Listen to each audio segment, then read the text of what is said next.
સુરતમાં ગુનેગારોનો આતંક રોજોરોજ વધી રહ્યો હોય તેમ લાગી રહ્યું છે. તે સુરત ખાતે આવેલા આંબેડકર નગર એકના મનપા આવાસમાં રાત્રિના સમયે અસામરિક તત્વોએ આતંક મચાવ્યો હતો અને યુવાન ઉપર જીવલેણ હુમલો કરતા તેને હોસ્પિટલે ખસેડવામાં આવ્યા હતા. સુરતના વેસો વિસ્તારમાં આવેલા આંબેડકર નગર એક એસએમસી આવાસમાં મધ્યરાત્રે સર્જાયેલી હિંસક ઘટનાએ સમગ્ર વિસ્તારમાં ભય અને રોષનો માહોલ પેદા કર્યો હતો.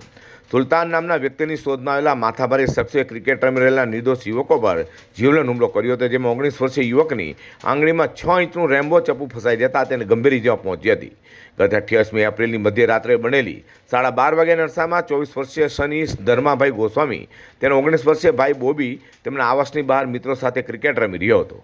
તે સમયે એસડી જૈન કોલેજ તરફથી અંશ ઉર્ફે બાબુ ઉપાધ્યાય, પંકજ ઉર્ફે પંક્યા સૈદાણી અને આસુ ઉર્ફે ગુલ્લુ બિહારી સહિતની ટોળકી મોપેડ અને બાઇક પર હથિયારો સાથે ધસી આવી હતી.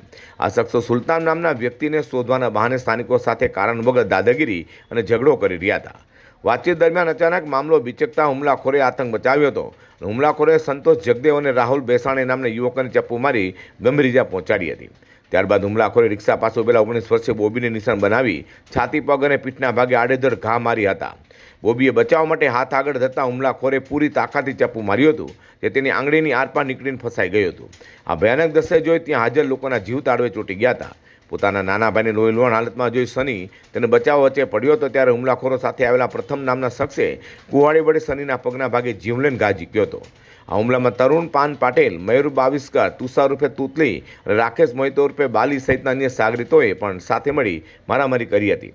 ત્યારબાદ તમામ આરોપીઓ વાહનો મૂકી ફરાર થઈ ગયા હતા.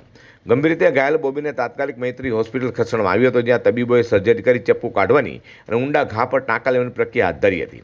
ઘટના બાદ રોષે ભરેલા આંબેડકર નગરના રહીશો મોટી સંખ્યામાં વેસુ પોલીસ સ્ટેશન ખાતે એકઠા થયા હતા અને આરોપીઓની તાત્કાલિક ધરપકડની માંગ કરી હતી. હાલ તો વેસુ પોલીસને સની ગોસ્વામીની ફરિયાદના આધારે તમામ આરોપીઓ સામે પ્રાણઘાતક હથિયારો સાથે હુમલો કરવા, જીવલેણ ઇજા પહોંચાડવા અને જાહેરનામાના ભંગ બદલ ગુનો દાખલ કર્યો છે. પોલીસ દ્વારા હાલ આરોપીને ઝડપી પાડવા માટે સઘન તપાસ ચક્રો ગતિમાન કર્યા છે.